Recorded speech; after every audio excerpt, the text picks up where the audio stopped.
क्या नाटो देश और अमेरिका के बीच जंग होने वाली है या फिर ये अमेरिका और यूरोपियन देशों का कोई ट्रैप तो नहीं है? ट्रंप लगातार कह रहे हैं कि उन्हें ग्रीनलैंड किसी भी कीमत पर चाहिए और अगर अमेरिका ग्रीनलैंड नहीं पहुंचता तो रूस और चीन ग्रीनलैंड को हथिया लेंगे। इस पर रूस ने भी कड़ा बयान दिया है। रूसी विदेश मंत्रालय की प्रवक्ता ने साफ कहा है कि रूस और चीन ने कभी ग्रीनलैंड पर कब्जे की कोशिश नहीं की और इसका कोई भी सबूत मौजूद नहीं है।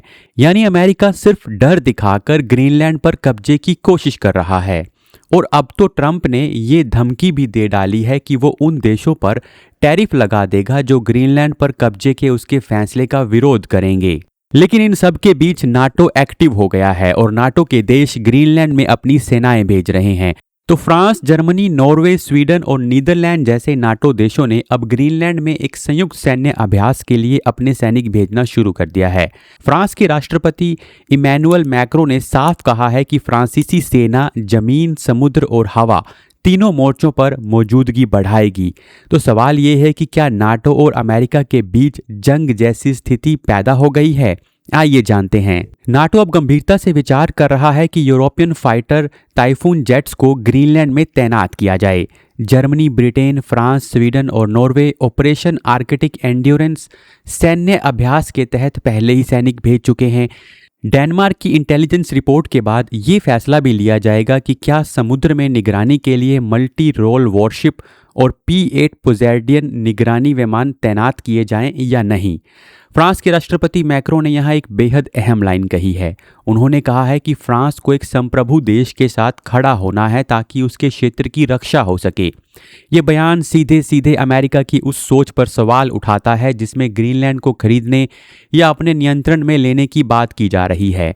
हालांकि पोलैंड जैसे नाटो देशों ने सैनिक भेजने से इनकार किया है, लेकिन चेतावनी दी है कि अगर अमेरिका ने किसी नाटो सदस्य देश की जमीन पर कब्जा करने की कोशिश की तो ये गठबंधन के अंत जैसा होगा। पर ट्रंप नाटो को कोई ताकत ही नहीं समझते, क्योंकि ट्रंप ने नाटो पर हमला बोलते हुए कहा है कि अमेरिका के बिना नाटो कोई इफेक्टिव फोर्स नहीं है। ये बयान बताता है कि नाटो के भीतर ही दरार गहरी हो चुकी है।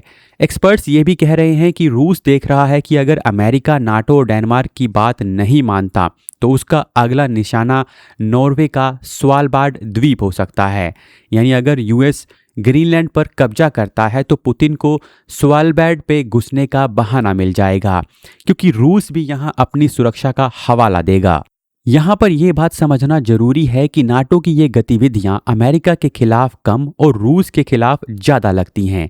कुछ एक्सपर्ट्स इसे नाटो के अंदर एकजुटता दिखाने की कोशिश के रूप में भी देख रहे हैं, लेकिन रूस भी यहाँ नाटो की एकजुटता को टेस्ट कर सकता है। यूनाइटेड 24 मीडिया की ये रिपोर्ट कहती है कि रूस किसी नाटो देश पर लिमिटेड अटैक करके नाटो के आर्टिकल 5 को टेस्ट कर सकता है, क्योंकि रूस ने नाटो देशों द्वारा इस मिलिट्री प्रेजेंस को बढ़ाए जाने का कड़ा विरोध किया है।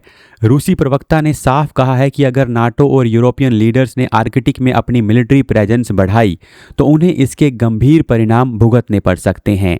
यहाँ रूस ये भी कहता है कि आर्कटिक में उसकी मौजूदगी भौगोलिक और ऐतिहासिक कारणों से है।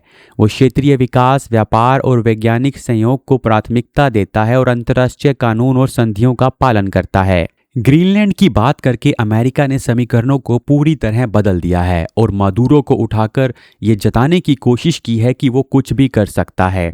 एक बार के लिए अगर अमेरिका की धमकियों को सच भी मान लिया जाए तो एक तरफ नाटो ग्रीनलैंड की सुरक्षा की बात कर रहा है और दूसरी तरफ अमेरिका का राष्ट्रपति उसी ग्रीनलैंड पर नियंत्रण की बात कर रहा है। डेनमार्क और यूरोपियन देशों के लिए ये स्थिति असहज है। वे नाटो में अमेरिका पर भरोसा करते रहे हैं, लेकिन ट्रंप के बयानों ने यह सवाल खड़ा कर दिया है कि क्या नाटो के भीतर भी शक्ति असंतुलन बढ़ रहा है। रूस इस बारे में भी बात करता है। रूस कहता है कि यूरोप ने यह मान लिया है कि नाटो सदस्य होने के कारण अमेरिका की कठोर नीतियां उन्हें प्रभावित नहीं करेंगी, लेकिन अब वही नीतियां सीधे उनके हितों से टकरा रही हैं। पर यहाँ पर यह समझना थोड़ा मुश्किल है कि क्या सच में अमेरिका की ललचाई नज़र ग्रीनलैंड के रिसोर्सेज पर है या फिर ये एक चाल है। मैंने पिछली वीडियो में भी आपको बताया था कि कैसे ग्रीनलैंड में rare earth minerals, uranium, graphite और अन्य रणनीतिक धातुओं के बड़े भंडार हैं जो भविष्य की टेक्नोलॉजी, रक्षा और ऊर्जा ट्रांजिशन के लिए बहुत जरूरी माने जाते हैं।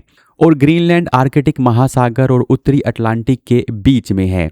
यहाँ से रूस की आर्कटिक नौसेना गतिविधियों और भविष्य की शिपिंग पर नज़र रखी जा सकती है।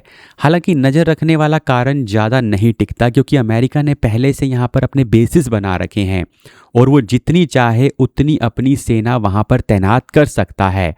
भले ही ट्रंप ये कहते रहे हों कि वो लीज वाली ज़मीन की सुरक्षा नहीं करते। तो अमेरिका के पास ग्रीनलैंड पर सैन्य हमला या ग्रीनलैंड को खरीदने का विकल्प है, लेकिन पूर्व अमेरिकी अधिकारियों के हिसाब से ग्रीनलैंड को खरीदने की कीमत हो सकती है $700 बिलियन, जो कि यूएस डिफेंस बजट का आधा है। इसीलिए खरीदने का विकल्प काम नहीं करेगा, तो कब्जा करने का विकल्प ही बचता है। पर क्या असल में ये सब ग्रीनलैंड के लिए हो रहा है, या फिर रूस को दबाव में रखने की अमेरिका की कोशिश है, या फिर ये नाटो को एकजुट कर आर्कटिक में लाने की प्लानिंग है? आप इस बारे में क्या सोचते हैं? आप हमें कमेंट करके ज़रूर बताइएगा।